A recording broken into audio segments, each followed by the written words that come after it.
like really getting what's so, and understanding that the emotions that we attach to that are made up.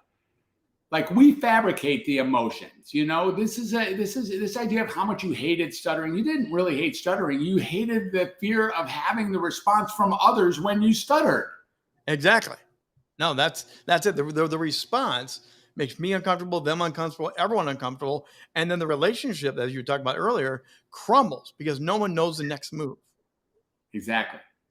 So it's really interesting when you start looking at, and this is what happened, for me, I became my ideal client. In other words, when I'm not being myself, which I could say as a doctor, prescribing a bunch of medicine and diagnosing people all day long, putting them in the hospital and chemically restraining them or sometimes physically restraining them with my orders, I had become my own worst enemy in many cases. And this just doesn't work to not be your truest voice. And now, look, I also did my very best to hold on to communication and connection, but it was further and farther in between. What happened with Welcome to Humanity and True Voice was I really started to get that I was lucky enough in my world to sustain the wish and the want, the need and the vision to be my truest self. And then my world actually began to work at a new level entirely. So I began to be a source for other people to do that. How do you do that? Well, authenticity is really highly compelling and respected.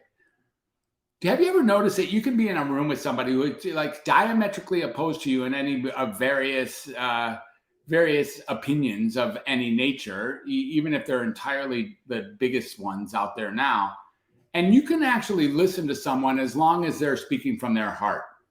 So how do you get there? How do you get there? Because that's what people want to know, because people are struggling with this every day. What are some of those tips to help them break through, to get comfortable being this raw and authentic? Well, it's really a great question. So when I ask this question, when I'm doing public speaking and, expert speaking gigs or whatever, I often ask, like, what's in the way? Since we all know that we want to be heard, every one of us knows that we want to be heard in this lifetime. We don't want to go to our grave with our song unsung. What do we really want? What's in the way? And the answer almost always comes down to that 4-letter word, starts with an F, fear. Okay, there's the fear side, but I also know you talk about the holdback side. There's a sense that we hold back because of the fear, or we hold back because we're insecure. Do we hold back because we don't know how far should we go? Why do we hold back? Well, we hold back because we think that it's going to hurt more to say our real stuff, that we're going to cause a disruption, that we're going to be dismissed, that we're going to be canceled, that we're going to be censored, that we're going to be thrown off the island one way or another, that we're going to cause more trouble than it's worth. So we choose, like good people, we choose to just deal with it. We choose to wait for the time, or we choose to stay quiet when we should speak.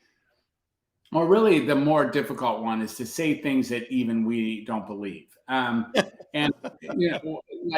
some people call that lying. You call it whatever you will, but when you say something and you know that as you're saying it, you don't even believe what you're saying, that's a substantial problem. So no, and I totally believe you. We have a certain politician right now who's doing a great job of that. Even he doesn't believe his own stuff coming out of his mouth. But the hold back thing I found when I finally found my voice, found my confidence, found my creative nature, the more I went with the conference and I didn't hold back, the greater the relationship, the greater the conversation, the richer everything got. When I actually leaned into it, oh my gosh, it was way different. Now, how do we help other people get there?